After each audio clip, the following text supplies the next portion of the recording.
Good morning and welcome to today's assembly on overcoming adversity. Now, as you can see, that there are two images on the screen. The first on the left stating adversity is a series of episodes in life that helps to build character. So we might think to ourselves, well, what do we have to go through that will help us build our character and our personality? However, on the right-hand side, it states adversity causes some to break and others to break records. So that implies to us that adversity is a negative thing because it could break you as a person. However, the fact that it can help others move on and break records insinuates that you get something positive from it. So what is adversity? It is a difficult, unlucky, or unpleasant situation that people go through. As you can see on the left-hand side, there are the synonyms, so the words that have a similar meaning to adversity, and antonyms, words that have an opposite to the word adversity. So, words that are similar suggest that there is misfortune, whereas the opposite to that is good fortune. You might have ill luck if you go for adversity, but the opposite to that is good luck. You may suffer, go through sorrow. However, you also may find happiness and have good fortune. Through adversity, you may have an accident, a trauma, a catastrophe, or there may be some kind of hardship. But the opposite to this is prosperity, wealth, health, a miracle may happen, or good success. Now, in the image, you can actually see that the word in the beginning states impossible. However, if you take away the prefix, the first two letters of the word, you will see that actually it states I'm possible. So in life, anything is possible if we put our minds to it. Now, during the next number of clips, you will actually see that there are a range of people who go through adversity. The first one being Katie Piper. She went through an acid attack. Now, Katie was only 25 years old when her ex-boyfriend and an accomplice attacked her with acid. The acid caused major damage to her face and blindness in one eye. I cannot imagine or comprehend what she actually went through. And you can see that the girl on the top left became the girl on the top right. And that was after numerous pioneering surgeries to restore her face and her vision. Now, both attackers went to prison. One was released recently after 9 years. However, the other one still remains in prison, but could be let out soon. Now, throughout this adversity, the lady on the bottom right-hand side is the Katie Piper that we know and love today. She has written many novels which have been successfully sold internationally all around the world. She's a TV presenter. She has a weekly column in a newspaper, in a magazine, and she created the Katie Piper Foundation, which has helped other victims of acid attacks, burns, and disfigurements. She helps people from all around the world. Now, if you do want to keep in touch with her or have a look at her day-to-day life, she is on Instagram and you can follow her there. And what's really wonderful is that she has moved on with her life. She has gone through that adversity and now she's got the most wonderful husband and two beautiful children. So she's been able to overcome her adversity. Now, the next form of adversity here was deformity. And as you can see in the top left-hand picture, that this baby, Cornel Hriscaman, he was born in Romania with no lower arms and one of his legs was severely deformed. Allegedly, his birth mother was disgusted by what she'd given birth to, and then he was given to an orphanage where he was given a small amount of milk and left to die. Now, aid workers from Worcester, so a city just down the road from here, and the aid workers, Doreen and Kenman, refused to give up on him. They actually went back to England and talked to many different doctors and consultants about what could be done. They went back to Romania and they brought him back home, where the local Bupa hospital offered free treatment, and the one deformed leg that was so twisted was actually amputated.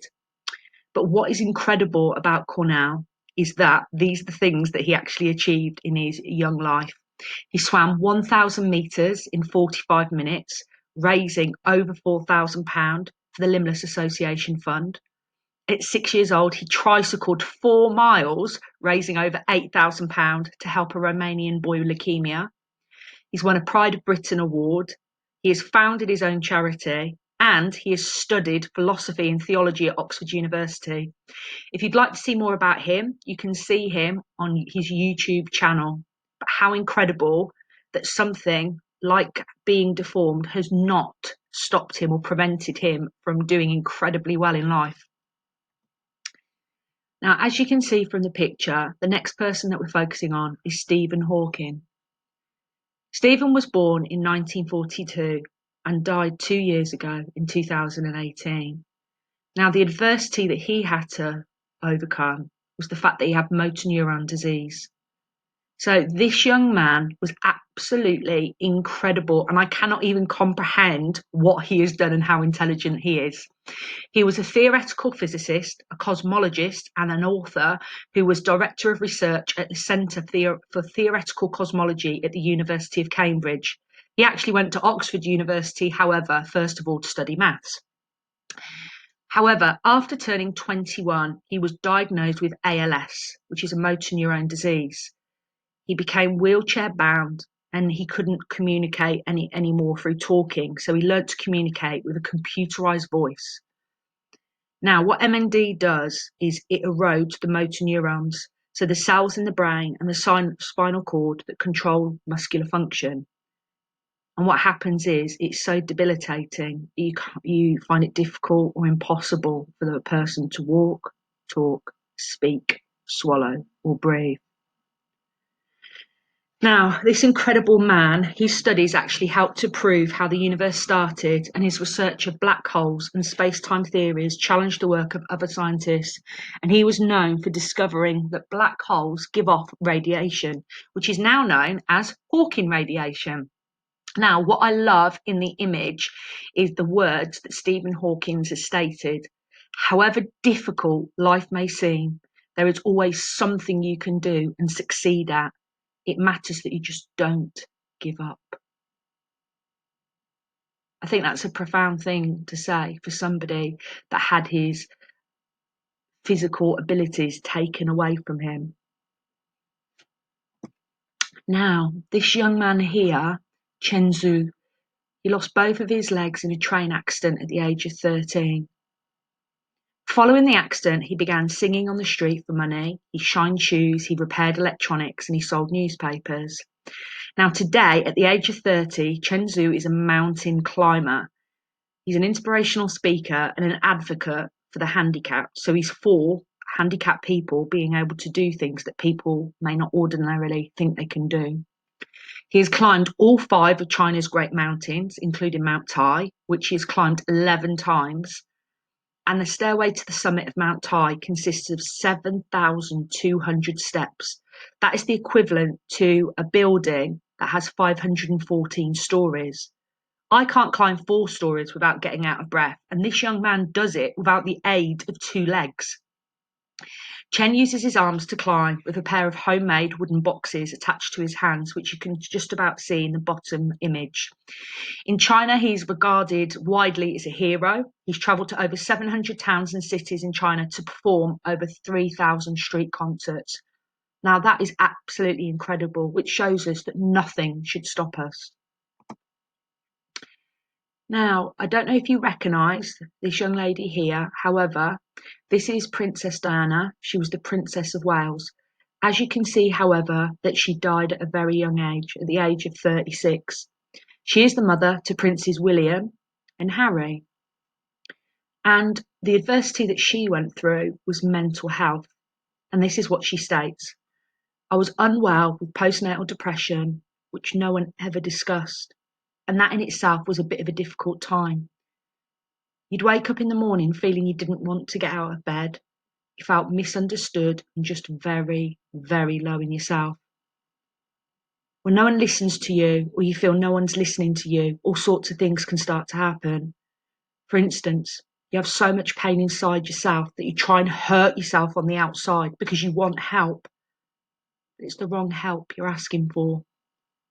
People see it as crying wolf or attention seeking, and they think because you're in the media all the time, you've got enough attention. I didn't like myself. I was ashamed because I couldn't cope with the pressures. Even though she was going through this as a princess, being in the media's eye and attention the whole time, she became one of the world's most loved people, and they called her the People's Princess.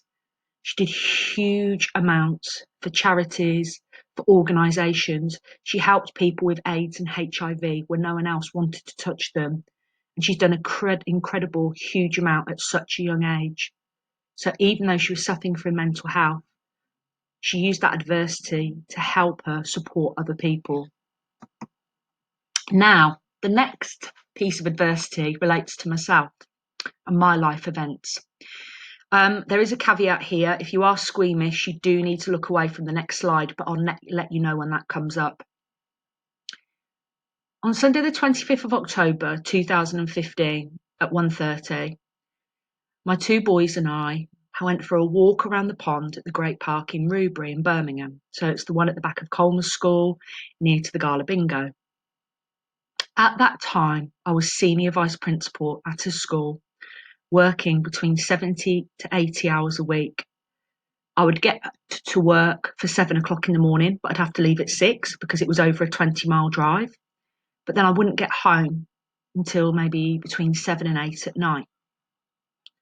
Now, on Sunday the 25th of October, it was the start of half term. I knew that I could spend 2 days with my boys at the start of half term, the Saturday and Sunday, and 2 days at the end. The week in between, I knew that I was going to have to go into work because I was teaching students to pass their November entry of GCSE English. Anyway, that day we took our little dog, as you can see, Leo, and we went for a lovely walk around the pond area. And my lads at the time were quite young. As we went along, my eldest at the time managed to pull a trolley out of the pond. He was like, "Mummy, Mummy, look what I've done for the environment." We had a laugh and a giggle. However, it did show that it wasn't particularly a very clean area at that time. We walked round and we saw a couple of people along the way. When we got to this part here that you can see in the image on the right-hand side, it is actually a fairly steep embankment that goes down and then onto a jetty. So that's a fisherman's jetty. Now, both the lads wanted to go down there because Leo, our little dog, had gone down there, and they went, "Mummy, Mummy, we want to see if Leo can swim." Lads, I'm sure that Leo can swim. However, I do not want him going into that pond because it's dirty. "Mummy, Mummy, Mummy, come down, come down." So, as you can see from the embankment, I know you can't see how steep it is, but I decided to go down there. As I got onto the first step, I actually tripped on some rotten wood and I fell. I landed up on the jetty, but I couldn't actually move.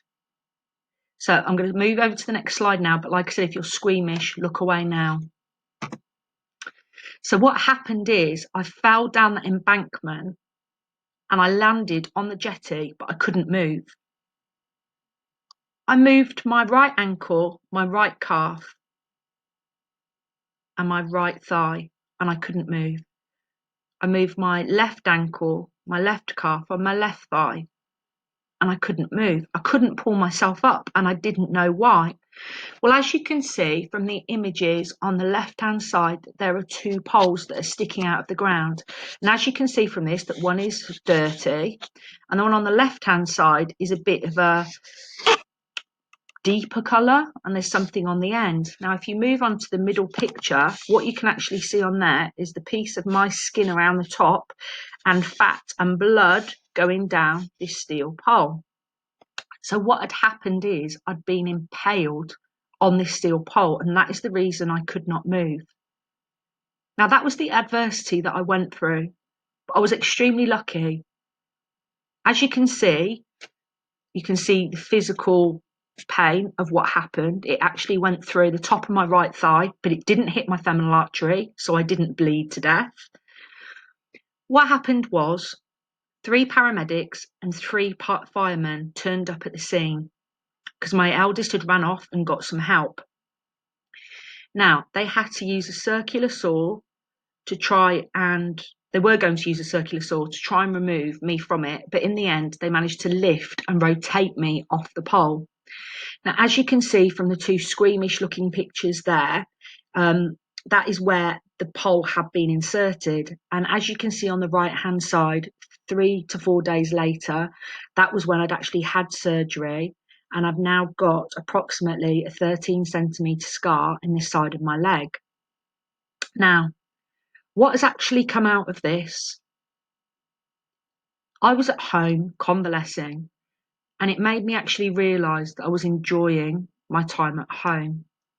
I enjoyed seeing my children so much, and it made me realise that I didn't necessarily want a job where I was away from home virtually all of the time.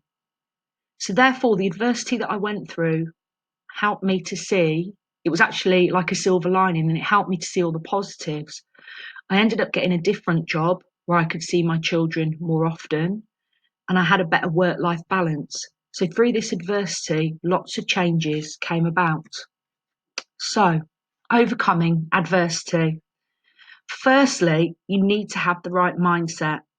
Your thoughts and the way that you think are essential, because the way that we think, frames our triumphs or tragedies in life. So getting past whatever adversity that we've been through, it's about having a change in our beliefs. Okay, it's not about what happens to us, but it's how we respond to it that is important. We also need to stop making excuses. Excuses are lies that we tell ourselves when we're too afraid of the future. Whatever we tell our minds will become a self-fulfilling prophecy. And if we don't achieve our dreams, it will be because we made a decision not to achieve our dreams. Furthermore, we also need to have faith. It takes more energy to live a life full of fear than live one full of faith. So if you live in fear, you convince yourselves that the walls that you live in, that you've built yourself, are real. But you need to have faith to convince yourself to realise that you can make changes. Number 4, do not take no for an answer. You can fail on many different occasions, or some might lie down and let their dreams float away. But you need to tell yourself that you can do something. And if someone tells you you can't, find it in yourself to tell yourself that you can and never give up. And finally, let each success energize you. For every success we have, we are strengthened and empowered for greater victories. We've got to realise that every disappointment that we have is actually helping for us to move on to do better things. Now, as you can see from the image below, it says, I can't do it. But as soon as we remove that T, it means that anything is possible, and we need to have a can do it approach to our life. Thank you ever so much for listening today. Take care. Bye-bye.